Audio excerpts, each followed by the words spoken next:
ഇന്ന് ഞാൻ ഉണ്ടാക്കുന്നത് ചൗച്ചോ എന്ന പച്ചക്കറികൾ ഉണ്ടാക്കുന്ന ഒരു പീര, കുടമ്പുളിയൊക്കെ ഇട്ട് വറ്റിച്ചെടുത്ത ഒരു പീരയാണ്. നമ്മൾ മീനൊക്കെ പീര വെക്കൂലേ, അതേ സ്റ്റൈലിൽ ഉണ്ടാക്കുന്ന ചൗച്ചോ പീരയാണ്. നല്ല ടേസ്റ്റാണ് കഴിക്കാനായിട്ട്.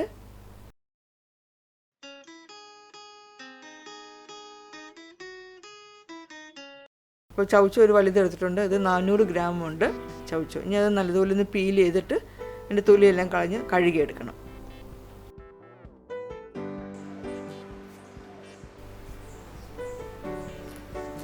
ചൗച്ചോൻ്റെ അറ്റഭാഗം ഒന്ന് കട്ട് ചെയ്ത് മാറ്റുക.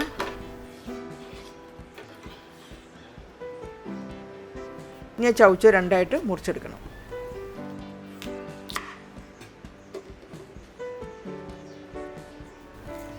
ചൗച്ചോൻ്റെ ഉള്ളിലുള്ള കുരു എടുത്ത് കളയണം.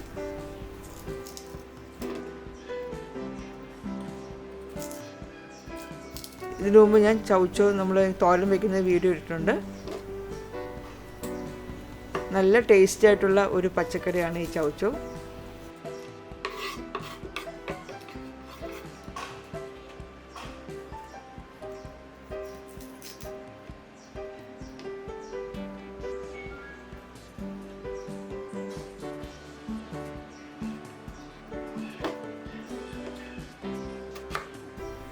ഇനി ചൗച്ചോ കനം കുറച്ച് കട്ട് ചെയ്തെടുക്കണം.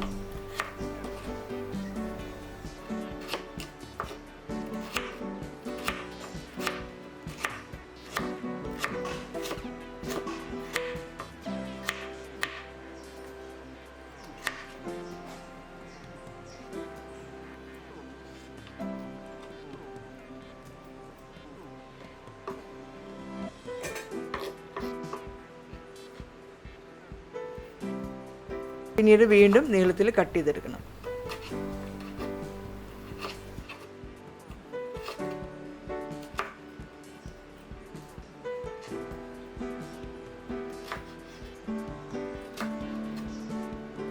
നീളത്തിൽ കട്ട് ചെയ്തിട്ട് വീണ്ടും അത് ചെറുതാക്കണം. നമ്മൾ അവിയലിൻ്റെ ഒക്കെ കഷ്ണങ്ങൾ കട്ട് ചെയ്യുന്നത്, പക്ഷേ അത്രയും വണ്ണത്തിലല്ല, അതിൽ വണ്ണം കുറച്ചിട്ടാണ് കട്ട് ചെയ്തെടുക്കേണ്ടത്.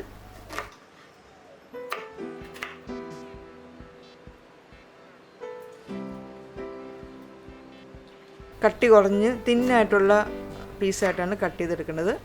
അപ്പോൾ ഇതെല്ലാം കട്ട് ചെയ്തെടുത്തിട്ടുണ്ട്.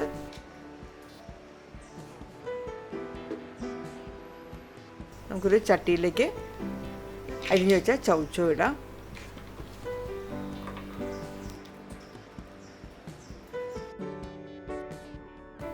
ഇതിലേക്ക് ഞാൻ 3 ചെറിയ സവാള എടുത്തിട്ടുണ്ട്. ഒരു 150 ഗ്രാം ഉണ്ട്. 100 മുതൽ 150 ഗ്രാം എടുത്താൽ മതി.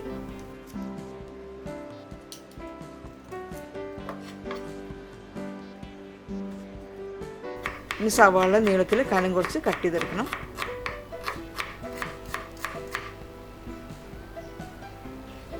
കൈ കൊണ്ട് നല്ലതുപോലെ ഒന്ന് പ്രസ് ചെയ്തിട്ട് സവാളയുടെ അല്ലിയൊക്കെ ഒന്ന് നമ്മൾ അതിൽ നിന്ന് ലൂസാക്കി എടുക്കണം.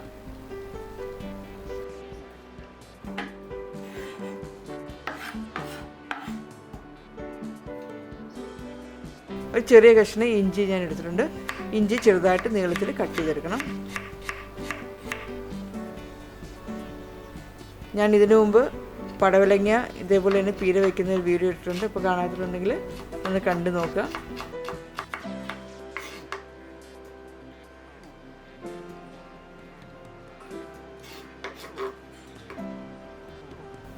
ഇനി എരിവിന് ആവശ്യമുള്ള പച്ചമുളക് 5ഓ 6ഓ എടുക്കാം.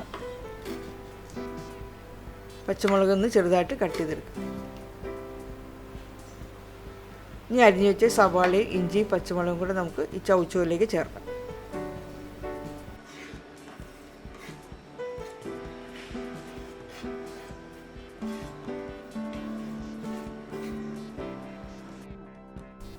കറിവേപ്പില 2-3 തണ്ട് ചെറുതായിട്ടൊന്ന് മുറിച്ചിട്ടിട്ടുണ്ട്. മഞ്ഞൾപ്പൊടി 1/2 ടീസ്പൂൺ. ആവശ്യത്തിനുള്ള ഉപ്പ്, കല്ലുപ്പാണ് ചേർത്തിട്ടുള്ളത്. ഇനി കൊടമ്പുളി വേണം. കൊടമ്പുളി ഒരു 3 കഷ്ണമുണ്ട്. ആ കൊടമ്പുളി ചെറുതായിട്ടൊന്ന് മുറിച്ചിടാം.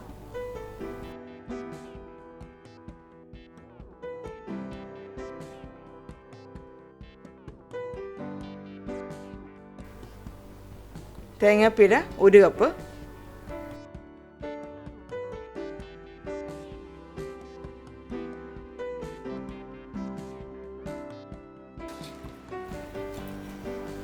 എല്ലാം കൂടെ നല്ലതുപോലെ ഇളക്കി യോജിപ്പിക്കുക.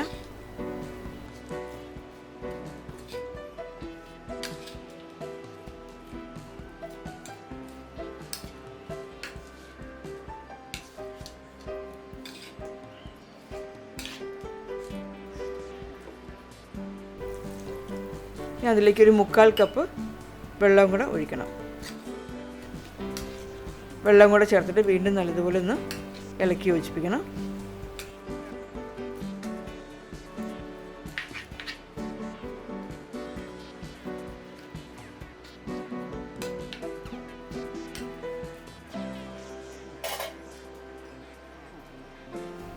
ഇനി ഇത് വേവിക്കാനായിട്ട് വയ്ക്കാം.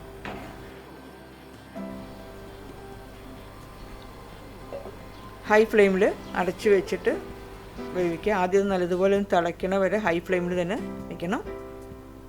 ഇപ്പോൾ തിളച്ച് വന്നിട്ടുണ്ട്. അതിനുശേഷം തീ ഒന്ന് കുറച്ച് വയ്ക്കാം. ഇനി അടപ്പ് മാറ്റിയിട്ട് നല്ലതുപോലെ ഒന്ന് ഇളക്കിയിട്ട് കൊടുക്കണം.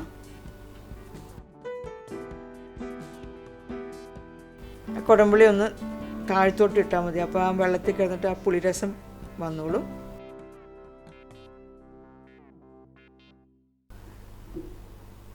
വീണ്ടും അടച്ചു വെച്ച് ചെറിയ തീയിൽ തന്നെ വേവിച്ചെടുക്കണം.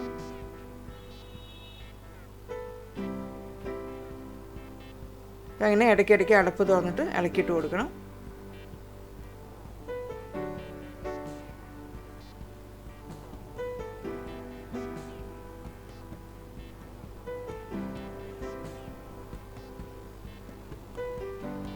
അപ്പോൾ നമ്മൾ അടപ്പിങ്ങനെ തുറക്കുമ്പോൾ ആദ്യം തന്നെ ആ സവാളയും പുളിയുടെയും കൂടെ മണമായിരിക്കും ആദ്യം വരുന്നത്. കുറച്ച് കഴിയുമ്പോൾ ആ മണമെല്ലാം മാറി ആ പുളി ചൗച്ചോയിലേക്ക് നല്ലപോലെ പിടിക്കും. ഇപ്പോൾ നമ്മൾ ടേസ്റ്റ് നോക്കുമ്പോൾ പുളിരസം കുറവായിരിക്കും ചൗച്ചോയിൽ, പക്ഷേ പുളി അധികം ചേർക്കേണ്ട ഇപ്പോൾ ആവശ്യമില്ല. കുറച്ച് നേരം നമ്മളൊക്കെ വെന്ത് കഴിഞ്ഞ് കുറച്ച് നേരം വയ്ക്കുമ്പോൾ ആ പുളി തന്നെ ചൗച്ചോയിലേക്ക് പിടിച്ചോളൂ. ഇപ്പോൾ നല്ലതുപോലെ ഇപ്പോൾ വെന്തിട്ടുണ്ട്. ഇനിയിപ്പോൾ എന്തെങ്കിലും അതിനകത്ത് വെള്ളം പോലെ ഉണ്ടെങ്കിൽ ഇനി തുറന്ന് വെച്ച് ഒന്ന് വറ്റിച്ചെടുക്കുക, ഡ്രൈ ആക്കി എടുക്കുക. ഇനി ലാസ്റ്റ് തീയൊക്കെ ഓഫ് ചെയ്ത ശേഷം അതിലേക്ക് 1 ടേബിൾ സ്പൂൺ വെളിച്ചെണ്ണയാണ് ഒഴിക്കുന്നത്. വെളിച്ചെണ്ണയും കൂടെ ഒഴിച്ചിട്ട് നല്ലതുപോലെ ഇളക്കി യോജിപ്പിക്കുക.